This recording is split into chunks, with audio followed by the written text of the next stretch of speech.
actually the people I'm competing against, the people I'm dancing against in class or whatever, those are actually the most important ingredient to all of this, to my own progress and to dancing as a whole. Hello, everyone, and welcome to the New View podcast. My name is Mac. And my name is Megan. Come along with us as we dive into the world of competitive Irish dancing and beyond, sharing perspectives, developing community, and learning from each other. We hope you enjoy. Hello, everybody, and welcome back to New View. Before we get into today's topic, we just wanted to ask that you please subscribe to our YouTube channel and like this video. So today, Mac and I are going to chat all about some things that we wish we knew while we were competing. We thought this would be a fun topic, and we're really excited to get into it. Yeah, I don't know, I feel like this has been a subject that's been top of my mind recently. Just kind of, I've been chatting a lot with younger dancers and people who are still competing, and it's just kind of been coming up in the back of my mind as I've been chatting with them, just kind of wanting to impart, my own experiences and kind of going like, oh, I wish I would have known this when I was dancing and whatever. So I thought, maybe it would be cool for us to just make a little video on it. Megan and I have been chatting about it, and we kind of each went away and came up with our top three things that we wanted to share. So hopefully you guys find it useful. I guess I could just start off with the first one. Is that, yeah. Okay. So one of the things that I wish I would have started way sooner when I was competing, is for me going to yoga and specifically going to hot yoga. It was like a huge game changer for me. I actually discovered it in my very last year of competing, and it was really interesting because at the time that I started doing hot yoga, I was just finishing my master's in sport and performance psych. So I really had all these like mental skills, training tools, and all this kind of stuff very top of mind. So I guess I was unique in that way, but then going to hot yoga, it was interesting because it kind of felt to me like this interesting training grounds where I could actually apply a lot of those skills in a way that it was like almost a bridge, in that it was easier to try to practice those things, rather than making that leap right away to try to practice them in the studio or at a competition. And I don't know, for me, hot yoga was a super game changer, and I wish I would have started it sooner. For the mental side of things, I think it really gave me this interesting, yeah, environment and space to practice my mental skills in. And as a side benefit from that, I've never been a super flexible dancer. I've never been one of those flexy people. And so it was really good for me to have like a designated time in my week that was just dedicated to stretching. So that was a really big one for me. I 100% don't think that everybody needs to do hot yoga in order to be successful at Irish dancing. But I guess what I would sort of say from all of this is that, find something that helps you, that's maybe like an additional outlet that gives you a space to center yourself and collect your thoughts, and maybe apply some of the mental skills that you've been really working on in a different context from dancing, and just see how that changes things for you, see how you maybe are able to master them in a very different way and then bring that skill back to your dancing. I think it's a really good thing to do. And it's a bonus if it can be something that helps you physically as well. So 100% I would recommend checking it out. You have to be a certain age if you want to try hot yoga, but maybe it's yoga, maybe it's Pilates, maybe it's something totally different. But I wish I would have gotten curious sooner about like different ways of training my mind and my body, to summarize that. Yeah, I mean, I can totally relate to that. I'll just say my first thing to share was that, I wish I would have realized earlier in my dancing journey that I can do other activities and things and sports or move my body in different ways that aren't just dancing, while still being extremely committed to dance and having that be really, my main sport and thing that I'm committed to and pursuing goals within. I think for a long time I was fueled by some like fear that, if I engaged in something else, it would mean I'm less committed or not going to do well in my dancing, when it was actually the case that those things ended up kind of helping my dancing, either because physically it was good for me, like Mac, you were saying yoga helped with some flexibility and stuff. I was in the same boat as far as like I also was doing yoga kind of around the same time you were and experiencing a lot of benefits too. For me, it was more of a mental thing, like you were describing, but getting those tools from something outside of dancing was really helpful. And just to push myself in a new way, I think was interesting, but things like other styles of working out, I really like, going to different gyms and trying classes and things. And I felt like I had always been hesitant to do that, really, like you said, Mac, until kind of that last year or so of my dancing career when I realized like, oh, I'm gonna be okay. I can do other things, and have fun and diversify my training. And I'm still just as committed to my sport or, running. And I did it in what I felt was like a responsible manner, right? You can't go all in on a million other activities and then expect to be committed to dancing when your body's just tired or you're doing too much. But I just enjoyed it as another like complementary activity. And I think really having the realization that I'm okay, my body can handle doing other things as long as I manage it well, and that the lessons I'm learning from these other activities or sports or practices are transferring over to my dancing. And even the other way too, I can use some of my dancing skills to be a better runner or to really push myself in a workout class. And I think those lessons, more than the physical gains that I maybe got from some of those things, the mental lessons that I learned in the process were very, very helpful. So I would just say that was something I wish I maybe would have come across earlier and would hopefully like inspire or encourage other dancers to explore for fun. Yeah, I mean, just to sort of double click on this subject as a whole before I move on to my next one, I think it might be useful to talk through what that practically, what that looks like practically speaking or in application, right? So I think a lot of people are dancing.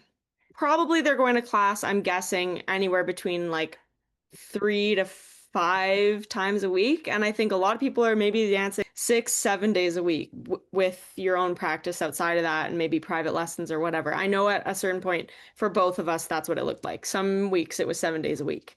Um, I'd say most often it was 6 days a week, but um, and I think there's a period of time when that many days in a row and just being so in your dancing is really important. And I think there's also a point in time where that becomes just detrimental. And so I guess just to come back to practically speaking, what that might look like is going, okay, is there one day a week that I could just do something else?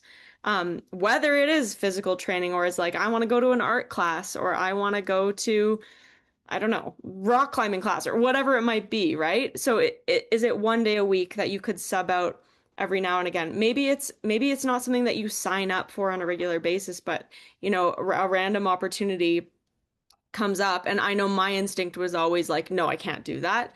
When in reality, it was probably like probably could have actually done that if I'd gotten a little creative in my schedule. So I hope that is useful in terms of how practically speaking that might actually look for dancers. Okay, going into my next little thing that I wish I would have known. And I think I did eventually sort of know this on some level, but I think being fully retired, um, I know it even more than I did at the time. So it's, I guess the title of this is something along the lines of like myself in relation to competition. And I think as competitive dancers, when you're in it and you've got your goals and all that, it can very much feel like you against everyone else. And it seems like you're in it, for yourself, and you absolutely are in it for yourself and your goals, but not necessarily being able to recognize how you're actually part of something much bigger than yourself. And those people that you're competing against, or those people that maybe if I'm being honest, like my competitors in my mind, I'm like, oh, you're a threat to me. That I equated my competitors as a threat, essentially. Instead of being able to go, oh, actually, the people I'm competing against, the people I'm dancing against in class or whatever, those are actually the most important ingredient to all of this, to my own progress and to dancing as a whole.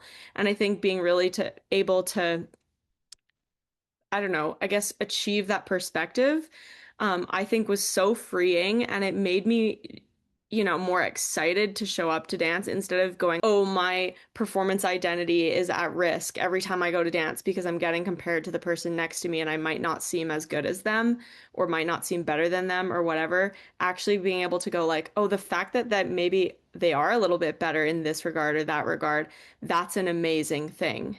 And it's cool because it's inspiring, and it also is a really cool perspective to have in terms of taking the pressure off because you don't have to see every little comparison as a threat to you and your identity and everything. It's like, no, that's just me in relation to this thing that's much bigger than me. And that's really cool. So that's something I wish I would have known to a greater extent when I was competing, and something I want to remind dancers now is like if there's somebody in your class that you're constantly comparing yourself to, see if you can challenge yourself to recognize how they're actually your like secret power is that you're dancing against somebody who is challenging you, and like you're actually going to bring each other to a higher level rather than seeing it as like a they're better than me and I'm worse, and that's that kind of a thing. So hopefully that Yeah, makes. I think just to kind of summarize that, it's the idea that, this is something I can make a more positive meaning out of, right? I can reframe what is a really hard challenge and maybe kind of getting me down at times to being like, okay, yeah, this is a really hard challenge, but it's making me a better dancer. I actually appreciate the fact that I'm surrounded by talented people who can push me to be better, even if I feel frustrated or down on myself at times. But, I'm lucky that I'm in a position that I get to train with these great athletes and be around these hardworking people. So I know easier said than done, right? But I think that's powerful for a lot of people to just hear and say, you know what? First of all, it's a common struggle that we all kind of have. But two, really, it's about how we frame it and that it is possible to reframe to, get more out of it. So I think that's pretty cool. Yeah. Thank you Well, for summarizing that so nicely. well, for my next thing, I wanted to share that I wish I would have had a more solid warm-up routine. I know it sounds pretty silly, but like I don't think it was really until the last about year and a half, 2 years of my dancing journey that I had just a rock solid warm-up routine. And I knew, like, without a doubt, no matter what unpredictable factors were, at play on the competition day or at practice or whatever it was, that my competition routine was so solid. I think for a long time, I kind of just winged it when I was younger, and that was fine, I thankfully didn't get injured or anything crazy, but I think more than anything, it didn't provide me with like the mental security and belief in my ability that I was, ready to go, whether it was for a good class and I was like prepped and focused, or on a competition morning that I had done what I can to get myself ready. I think it kind of left a seed of doubt in my mind when that wasn't there. I always spent time, stretching, jumping around, getting my body physically warm and drilling steps, doing lots of things before I actually hit the stage. But it would kind of differ competition to competition. There wasn't a set routine that I just could trust would get me ready to go. So I think having developed that later in my journey, I now see like, oh, maybe that would have helped at least just some of the doubt kind of disappear a little bit, or maybe it would have helped me to feel even more confident in my ability and just be like, yeah, I'm totally, totally ready to go instead of questioning things or feeling a little bit extra nervous side stage. So I hope that anyone listening to this is thinking like, okay, yeah, I'm gonna invest some time in my warm-up routine because I think it's more helpful than we realize, whether it's for the physical benefit or in my case more of that mental kind of security and trust and like just that last little boost of confidence you can get. Yeah, no, I think that's a really, really good point and very practical. This episode's coming out in August, so there's maybe more space for dancers right now to spend some time like figuring out what is their warm-up routine that they know they can count on no matter what. And yeah, not having that seed of doubt of, "Ooh, am I warm enough?" I definitely can relate to that. Just at competitions, being side stage and kind of going, well, hope the adrenaline's gonna get me through this one. It was actually more often like, yeah, sometimes when there'd be like a weird spacing between rounds or something, that was always a tricky one. So maybe even like the re-warm up routine as well is a good one for dancers to. Totally. And I think I should have mentioned that, Matt, good point. Like how your warm up is going to fit into the context of a competition. Like let's say, you've lined up side stage for your second round, but maybe someone was sick on the stage or something happened to a musician and now you're waiting 10, 15, 20 minutes and you can't really do much and you're like, oh, I can feel myself going cold, but like I haven't really prepared for what to do in this case. I think, spending time practicing that or at least like considering, okay, in this situation, what might I do? And I remember for me, the first thing was like my toes would start to get cold backstage. I don't know if you had that experience, but like I would feel ready to go and I'm hot and like sweating probably from the amount of people crammed in backstage and like the lights and all of that, but my toes would kind of begin to feel a little bit numb, especially if my shoes were like super tight that day or whatever or newer. And I wasted, I feel like a lot of moments kind of worrying about it rather than being proactive and being like, okay, start moving, start jumping. It wasn't till later on in my career where I was like, okay, you know what, I'm going to take action and not let this become a problem. So Yeah. just something to think about. And like Max said, a great time of year to spend some time on it. Totally. Okay, well, I love that. I think that's a really good one. Can I just share a funny story for that relates to this? I remember one year at the Great Britons, I did my first round. That was all fine. And I think it was a very long time ago, but I think I'd been warm. And then we were lined up to do our second round, like soft shoe. And all of a sudden, like we stopped and everyone was kind of like, why are we stopping? And the ceiling had started leaking because it was like torrential downpour outside. The ceiling started leaking, and we had to, long story short, they ended up stopping the competition. We had to move to another hall, but we had to wait for the other competition that was in the other hall to finish. Yada yada. I remember I put my feet that were in my soft shoes already inside my boots. And I had put like a rain jacket over top of my dress to move to the other hall. It was funny, but those situations can come up at competitions. And so if I'd have known a really good re-warm up routine, I think that probably would have served me. Luckily, at the time, I was pretty young, so I was like, I could kind of just jump into the next thing and it was fine. But regardless, it would have been good to have a good re-warm up routine.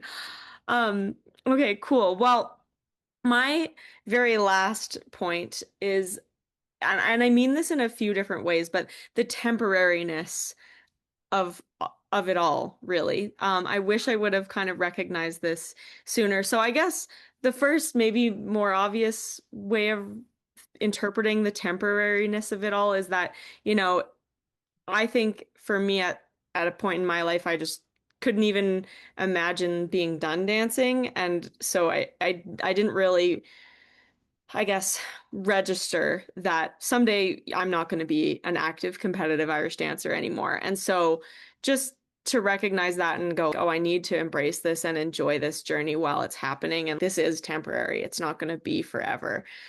So in that way, and then also in the sense of I was listening to a podcast and they were talking about motivation, and the person being interviewed was saying, like I don't really rely on motivation because I recognize that as an emotion that just comes and goes like every other emotion. Like in one minute I might feel kind of anxious about something, but that does eventually always pass. And in another minute maybe I'm angry and that always passes. And just the same way as motivation is sometimes there and sometimes not. And so I think just recognizing the temporariness of how of every moment and how you feel in every moment is kind of powerful because I can think of so many different situations where that would apply. Like, you're in a stamina drill or whatever, and there's part of you that, or for me anyways, I'll speak for myself, but it just feels like this is literally never going to end. Like this is never going to end, and it always did. It always did. And so I think if I had a kind of had that in my mind of going like, no, this is going to end, that would have been useful in that type of context. Same as well for, times when I was really nervous in the lead up to competitions and that's a whole separate subject of like, okay, why was I getting that nervous? And, maybe that's something else to be addressed. But even going, like this period of time is also temporary. Like I'm not going to feel this nervous forever. This agony of nerves isn't going to be here forever. All of a sudden, I'm going to wake up tomorrow morning and I'm going to do the fesh, and all of a sudden my rounds will be over. And it always did surprise me at the end of the 3 rounds that I was like, whoa, that went by so fast and I worried so much in the lead up to that, and then all of a sudden it was over. And so just recognizing that every emotion you have in your dance journey, every moment in time, every result and how you feel after a result, that's temporary too. Like if you had a great nationals, awesome. But there's always another fesh, and same goes for like if you had a disappointing nationals, like, that's disappointing, but like that's also temporary. There's also a new moment always about to arise, and just kind of being like present in each one of those moments and taking them for what they are. I think I wish I would have just recognized that sooner. I think that could have been kind of cool. But yeah. Yeah, I think Mac, that's super cool and an important part of dancing because as two people who have really found themselves in dancing, and I would say for both of us, we really define ourselves and have defined ourselves as dancers, right? Um, and I would assume a lot of people listening to this conversation are probably in a similar boat, but not to dismiss the fact that, dancing might be your life and it's so important to you and it's so wonderful and amazing, but it is temporary, right? I guess everything in life, every moment will pass and a new one will begin. And I think that can be worrisome, but also, I don't know, kind of peaceful at the same time too, because you can find some joy in whatever is happening in the present, or if you're not satisfied with how you're feeling in the moment, saying, okay, there's so many more moments to come and so many more emotions that will come along with those moments that no matter how I'm feeling right now, things will continue. I always used to remember being like, okay, like after a long, long fest day, whether it went horribly or very, very great, I would go to sleep knowing, okay, like the sun's gonna come up tomorrow and it's gonna be another day. Either there's gonna be another fesh or I'm gonna go back to school or like have work the next day, life continues and we can continue to find meaning and purpose and joy in it all. It's not solely reliant on a result from 5 years ago, right? So I think it's just an interesting kind of perspective to hold. And kind of on the same note of perspective, I would say the last thing I would want to share is really the importance of rest from a psychological perspective. I know that might sound a bit odd to some people, but I wasn't the best person at resting. I would say in dancing, I loved, as you kind of mentioned earlier, dancing 6, maybe even 7 days a week, like most days, twice a day. Like I was dancing a lot, doing all kinds of training and things, whether that was good for me or not, I don't know. Lots of stuff there, but just the idea of rest, I think we can engage in it passively, really, rather than actively, I would say. And I've noticed this a lot in many other dancers too. So I wouldn't say like it's something crazy to worry about if you're kind of struggling with that. But that rest is like as psychological as it is just physical, If I'm taking a rest day, I'm not going to practice, I'm not going to do any crazy workouts, I'm going to be pretty chill, maybe do, like we talked about earlier, some other activity for fun, but I'm not going to dance.